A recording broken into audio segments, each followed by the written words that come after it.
There's a photograph that circulates in certain corners of the internet. Maybe you've seen it. A woman on her knees scrubbing the marble floor of a penthouse in Dubai Marina. Her hair is pulled back with a rubber band. Not a scrunchie, not a clip, a rubber band. The kind you peel off a bundle of morning newspapers. She's wearing a uniform 2 sizes too large. And on her left hand, almost hidden by the yellow cleaning glove she's pulled halfway down, there's a diamond ring worth more than the apartment building she grew up in. That woman's name is Merlinda Asuncion al-Rashid, and the man who put that ring on her finger controls a shipping empire that moves 11% of all commercial cargo through the Persian Gulf. I need you to sit with that for a second. Not the money, not the ring, the rubber band. Because this whole story lives in the space between a rubber band and a diamond.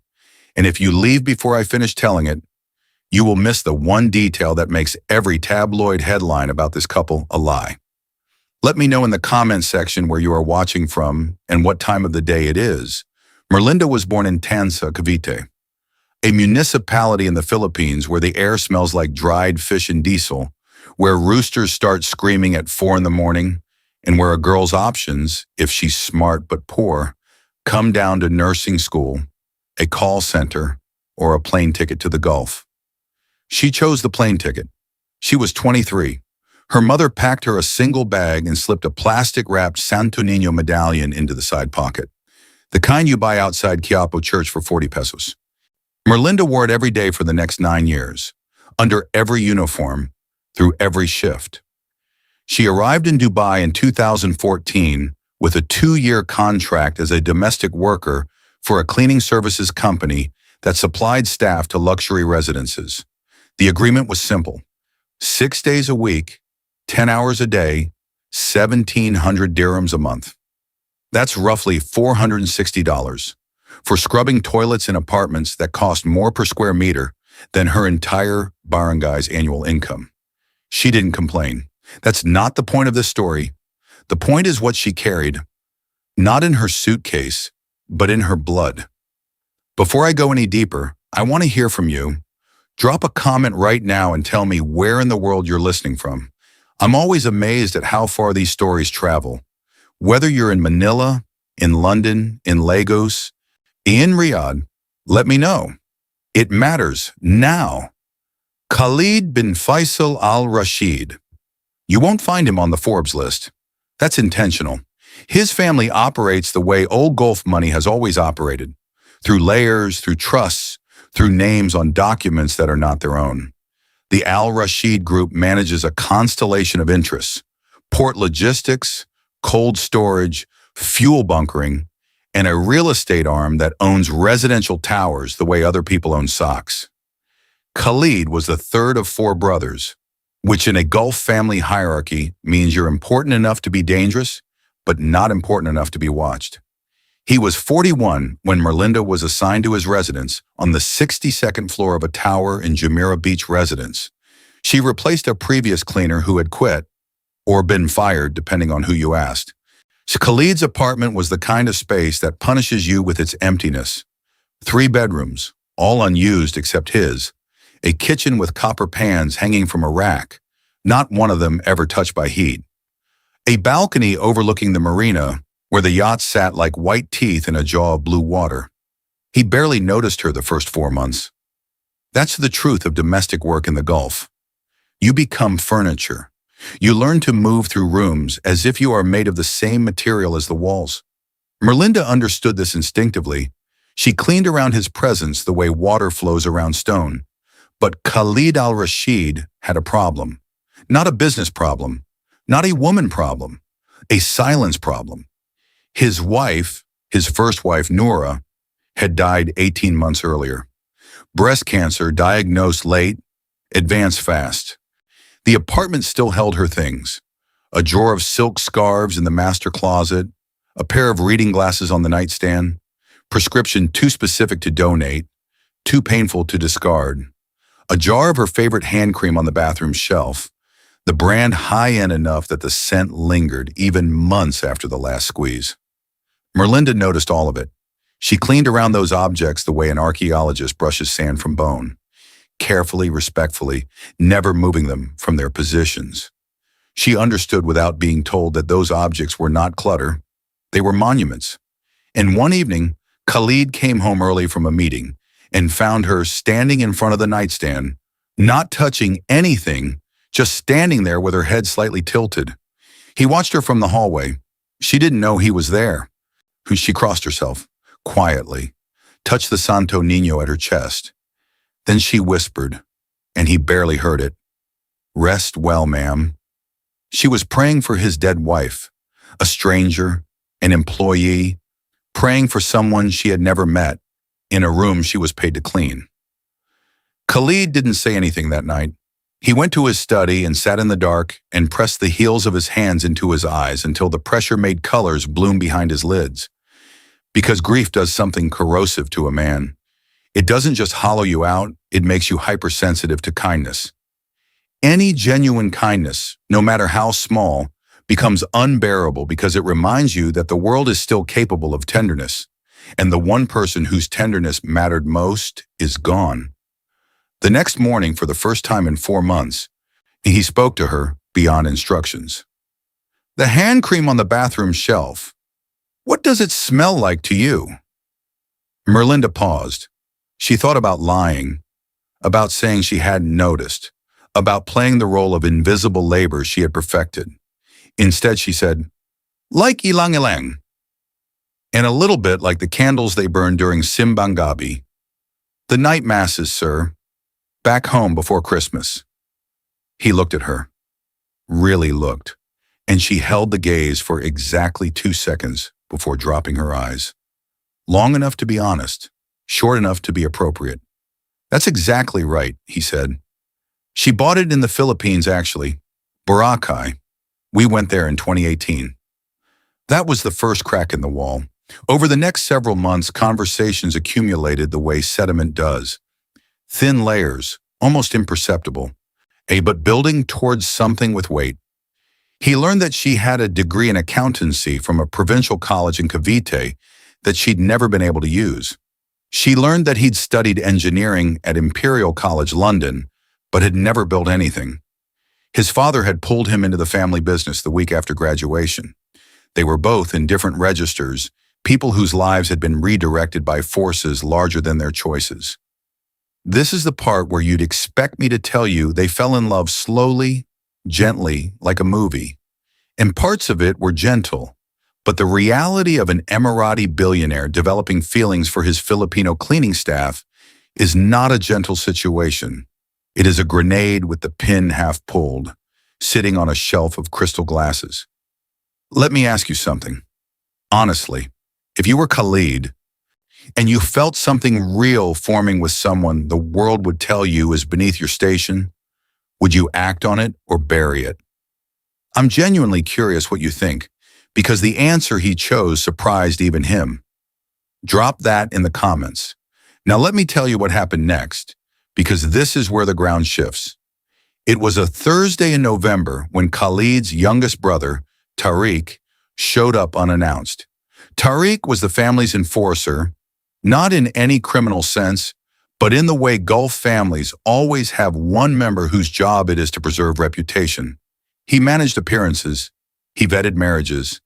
He was the one who, when their eldest brother's son wanted to marry a Lebanese singer, arranged for the relationship to quietly dissolve with a generous payment and a one-way business class ticket to Beirut. Tariq noticed things. And what Tariq noticed during the 45 minutes he spent in Khalid's apartment that Thursday was that the Filipino cleaner called his brother Khalid when she brought them coffee. Not Sir, not Mr. Al-Rashid. Khalid. It was 3 syllables. It detonated like a mortar round. Tariq said nothing during the visit. He smiled. He drank his coffee. He complimented the cleanliness of the apartment. And then he left.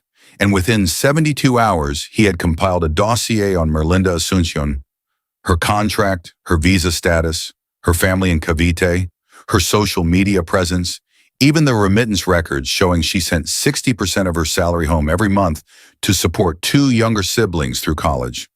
He presented this dossier to their father, Faisal, over dinner at the family compound in Jumeirah.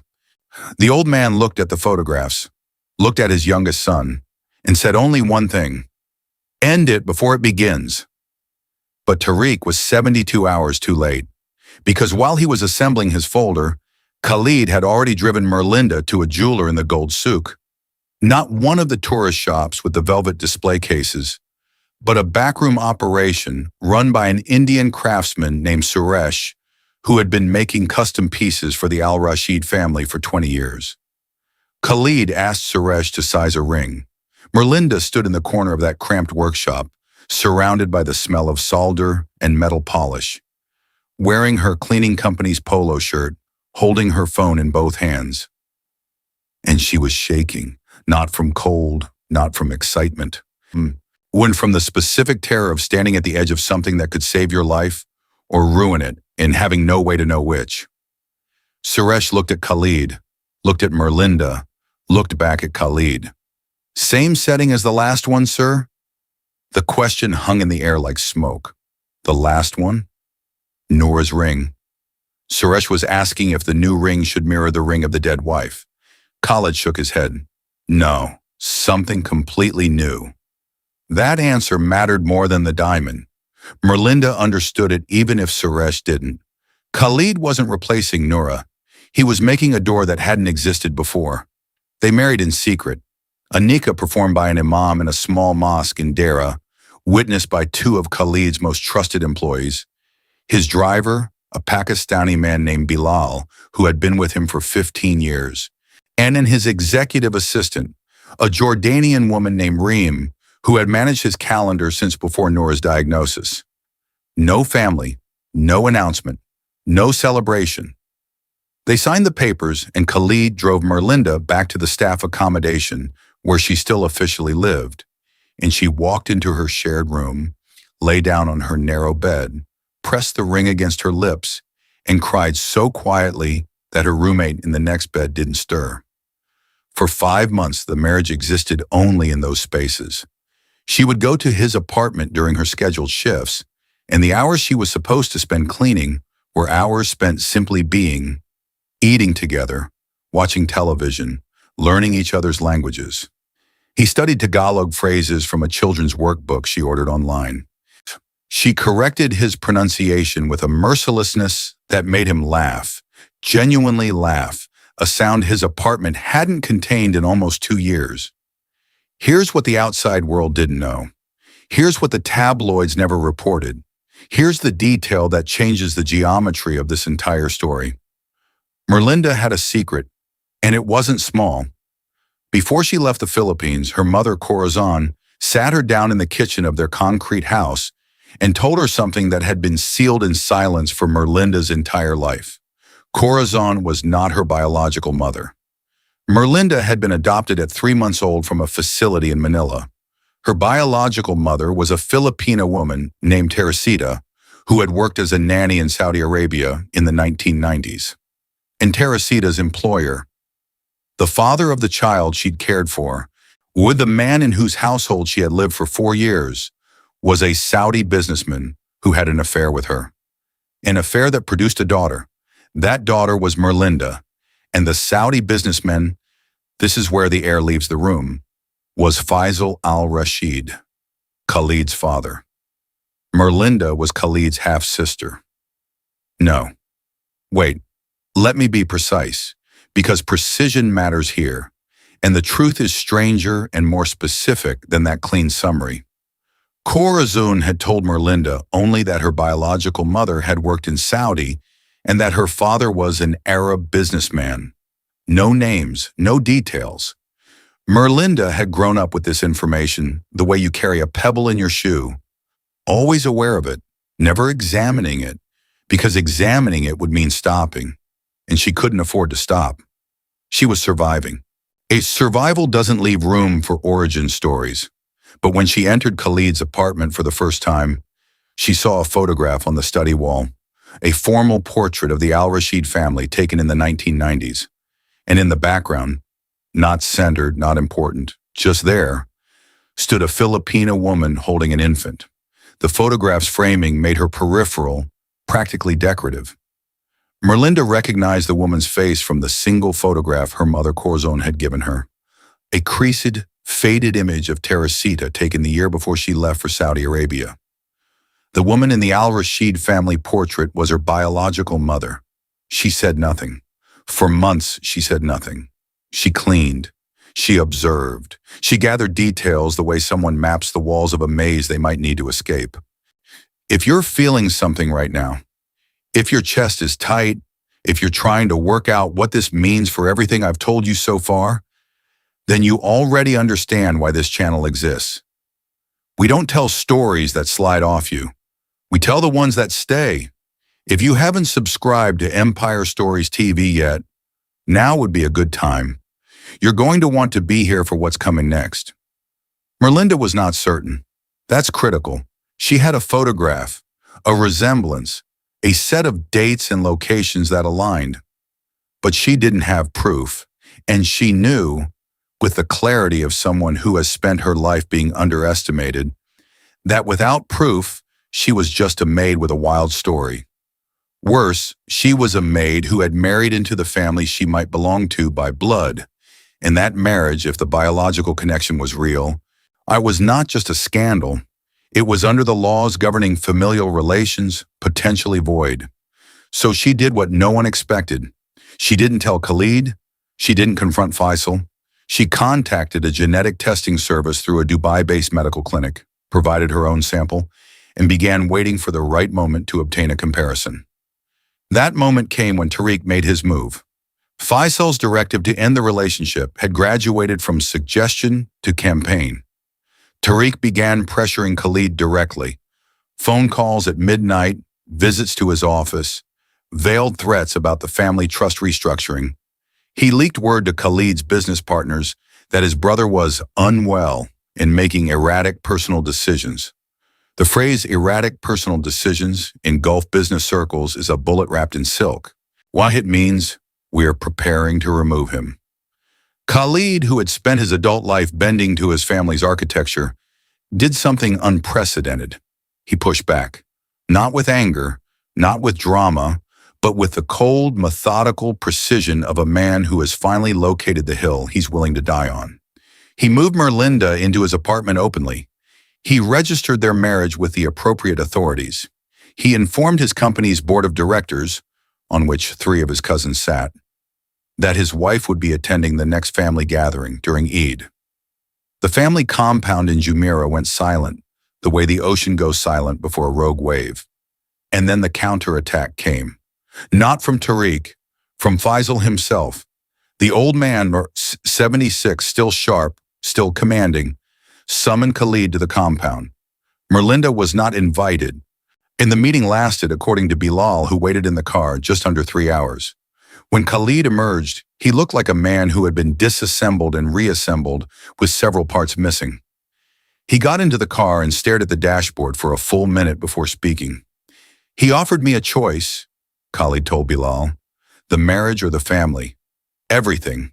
The shares, the board seat, the properties, the name. Everything. Bilal, who had driven this man through the worst night of Noura's illness, through the funeral, through the year of hollow silence after, asked, "What did you tell him?" "I told him I'd already made my choice." That night, Khalid came home and found Merlinda sitting on the kitchen floor, not crying, not panicking.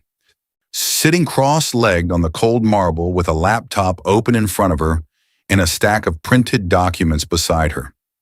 She had been conducting her own research for months, not just the genetic test, which she had not yet been able to complete with a comparative sample, but paper records. Freedom of information requests processed through intermediaries in Manila.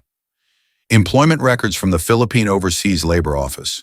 Correspondence between Teresita and an NGO that had helped her return to the Philippines in 1996. The records painted a picture. Teresita had been employed in the Al-Rashid household in Riyadh from 1992 to 1996. She had become pregnant in 1995. She had been sent back to the Philippines with a payment.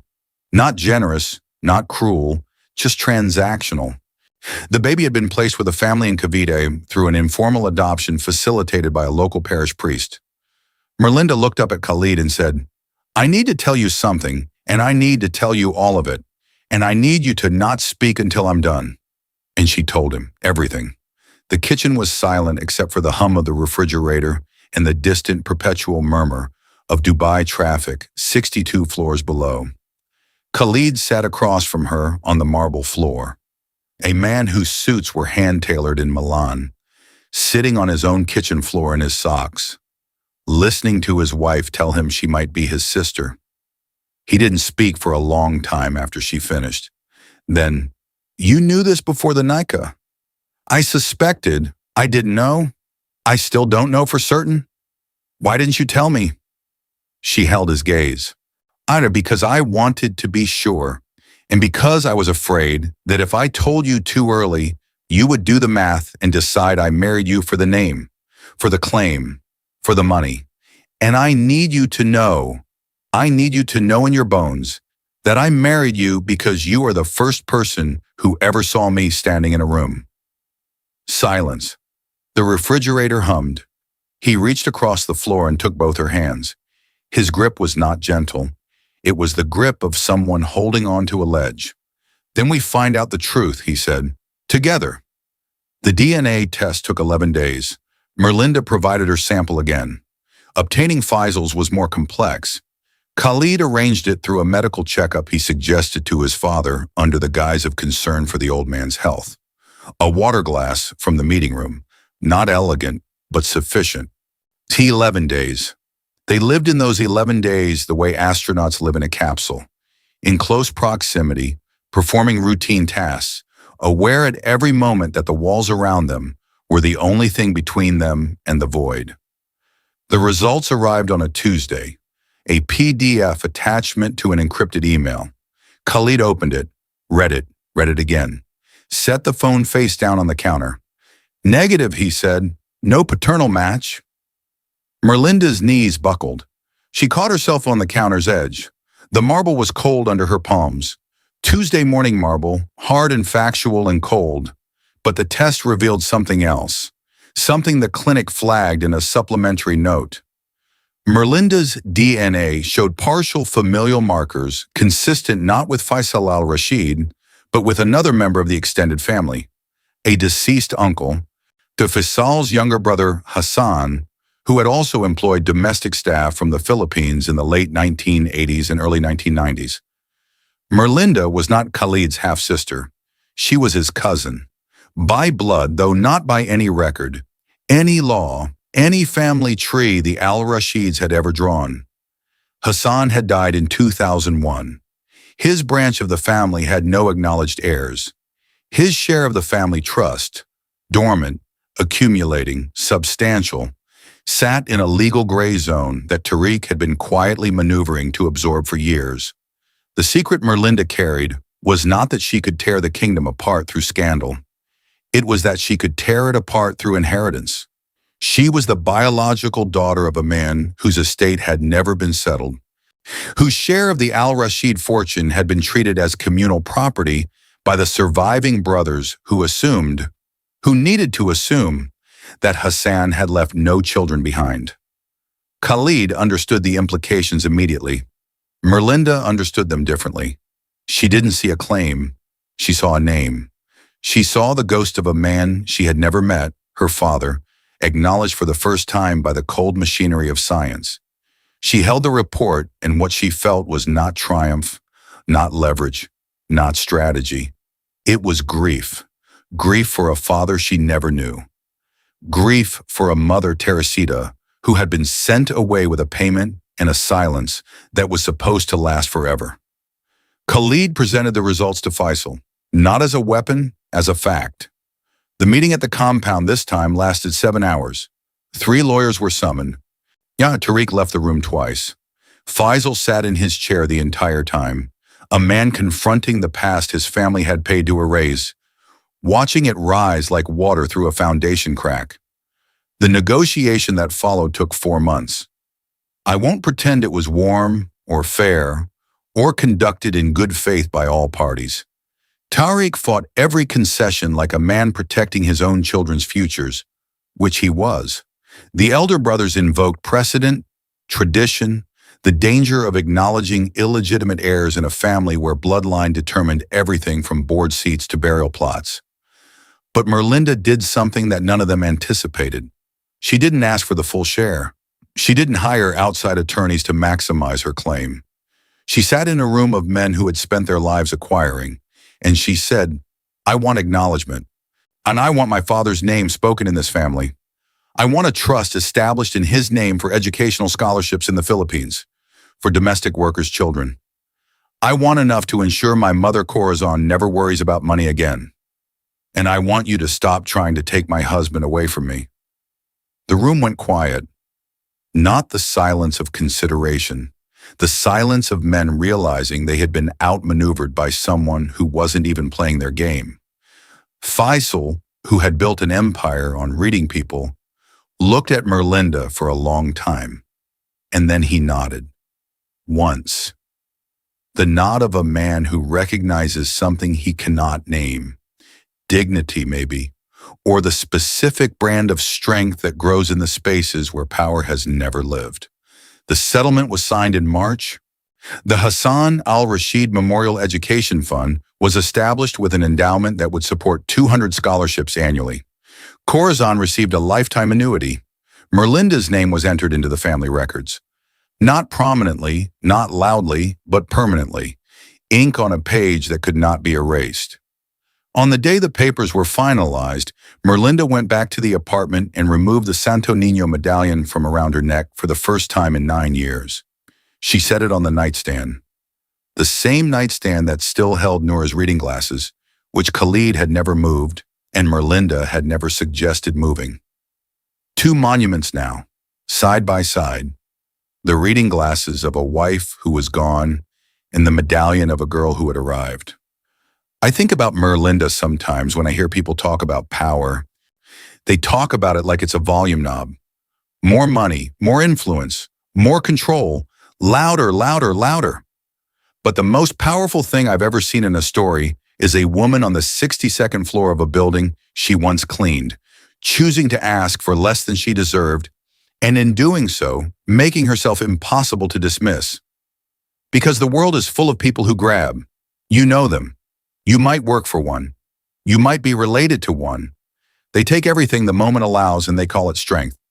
And then there's the other thing, the rarer thing, the person who stands in a room where they could burn it all down and instead says, "Here's what I actually need."